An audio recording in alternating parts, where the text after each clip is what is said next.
નમસ્કાર મિત્રો, આપ સર્વેનું મારી યુટ્યુબ ચેનલ પર સ્વાગત છે। આજે ગુજરાત સરકાર દ્વારા પોલીસ ભરતીના નવા આરઆર જાહેર કરવામાં આવ્યા છે। તો આ નવા આરઆરમાં શું બદલાવ કરવામાં આવ્યો છે તેને આપણે અહીંયા ચર્ચા કરીશું। તો આ નવા આરઆર મુજબ લોકરક્ષકની ભરતી અંતર્ગત લેવામાં આવતી જે શારીરિક કસોટીમાં જે દોડ લેવાતી હતી તે દોડ હવે ફક્ત નિયત સમયમાં પાસ કરવાની રહેશે। તેના કોઈ પણ ગુણ ફાઇનલ રિઝલ્ટમાં ગણાશે નહીં અને આ શારીરિક કસોટીમાં ઉત્તીર્ણ થયેલા ઉમેદવારો ઓબ્જેક્ટિવ ટેસ્ટમાં ભાગ લઈ શકશે। અને આ સિવાય જૂના રૂલ્સ પ્રમાણે પરીક્ષા હતી તે 100 ગુણની હતી અને આ નવા રૂલ્સ પ્રમાણે પરીક્ષા 200 ગુણની આવશે અને આ 200 ગુણમાંથી પાસ થવા માટે મિનિમમ 40% ગુણ લાવવા ફરજિયાત છે। એના સિવાય રાષ્ટ્રીય રક્ષા યુનિવર્સિટી અથવા નેશનલ ફોરેન્સિક સાયન્સ યુનિવર્સિટીમાંથી કરેલા કોર્સ માટે વધારાના ગુણ આપવામાં આવશે। અગાઉ જે લોકરક્ષકની ભરતીમાં શારીરિક કસોટી લેવામાં આવતી હતી તેમાં દોડના ગુણ આપવામાં આવતા હતા, જેના બદલે હવે દોડ ફક્ત નિયત સમયમાં પાસ કરવાની રહેશે। તેના ગુણ હવેથી ગણાશે નહીં, ફક્ત પાસ જ કરવાની રહેશે। અને પહેલાં શારીરિક કસોટીમાં ઉમેદવારોના વજનને પણ ધ્યાનમાં લેવામાં આવતું હતું, જે હવે રદ કરવામાં આવ્યો છે। પહેલાં એવું હતું કે છોકરાઓ માટે 50 કિલો વજન હોવો જોઈએ, જ્યારે છોકરીઓ માટે 45 કિલો, પરંતુ હવે આ ક્રાઇટેરિયાને પણ હટાવી લેવામાં આવ્યો છે। હવે વજનને ધ્યાને લેવામાં આવશે નહીં અને શારીરિક કસોટી હવે ફક્ત ક્વોલિફાઈંગ રહેશે, તેના કોઈ ગુણ આપવાના રહેશે નહીં અને શારીરિક કસોટીમાં ઉત્તીર્ણ થયેલ તમામ ઉમેદવારો ત્યારબાદની જે MCQ ટેસ્ટ આવશે તેમાં ભાગ લઈ શકશે। જે શારીરિક કસોટીમાં પાસ થશે તે ઉમેદવારો 2 કલાકની અને 100 ગુણની MCQ ટેસ્ટ આપતા હતા। તેના બદલે હવે નવા રૂલ્સ પ્રમાણે 200 ગુણનું 3 કલાકનું ઓબ્જેક્ટિવ પેપર આવશે અને આ પેપર એક જ લેવામાં આવશે, પરંતુ તેમાં 2 વિભાગ આવશે, વિભાગ A અને વિભાગ B।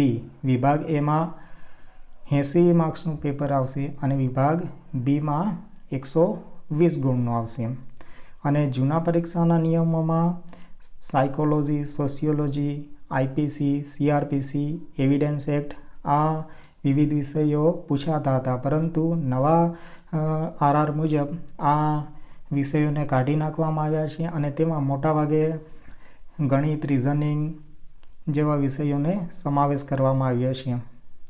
જેમાં જોઈએ તો પાર્ટ એમાં રિઝનિંગ એન્ડ ડેટા ઇન્ટરપ્રિટેશન એટલે કે રિઝનિંગને 30 માર્ક્સનું પૂછવામાં આવશે, ક્વોન્ટિટેટિવ એપ્ટિટ્યૂડ એટલે કે મેથ્સ 30 માર્ક્સનું પૂછવામાં આવશે અને કોમ્પ્રિહેન્શન ઇન ગુજરાતી લેંગ્વેજ એ 20 માર્ક્સનું પૂછવામાં આવશે। આમ પાર્ટ એ કુલ 80 માર્ક્સનું પૂછવામાં આવશે।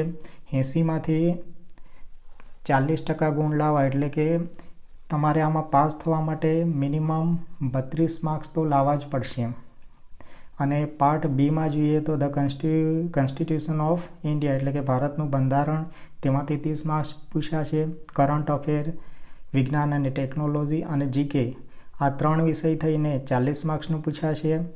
હિસ્ટ્રી, સાંસ્કૃતિક વારસો, ભારત અને ગુજરાતની ભૂગોળ આ વિષયો થઈને 50 માર્ક્સનું એટલે કે આ 3 વિષયો થઈને 120 માર્ક્સનું પાર્ટ બીમાં પૂછાશે।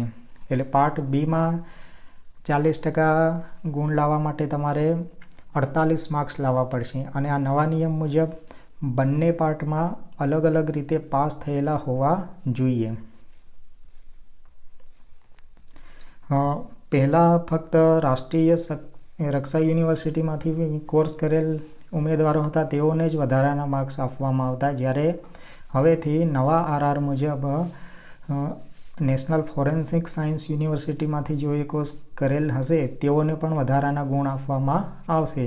જેમાં જો 1 વર્ષનો કોર્સ હશે તો તેઓને 3 ગુણ આપવામાં આવશે વધારાના, 2 વર્ષનો કોર્સ હશે તો તેઓને 5 ગુણ આપવામાં આવશે વધારાના અને જો 3 વર્ષનો કોર્સ હશે તો 8 ગુણ વધારાના આપવામાં આવશે અને જો 4 વર્ષ કે તેથી વધારેનો કોર્સ હશે તો તેઓને 10 ગુણ વધારાના આપવામાં આવશે.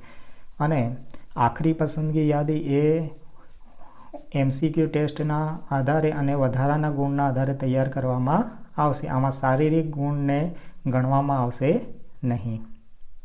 તો આ હતા નવા RR. જો તમે આ ચેનલ પર નવા હો તો આ ચેનલને સબસ્ક્રાઈબ કરજો અને તમારા મિત્રો સુધી શેર કરજો, જેથી તમારા મિત્રોને પણ નવા RR વિશે માહિતી મળે. આભાર.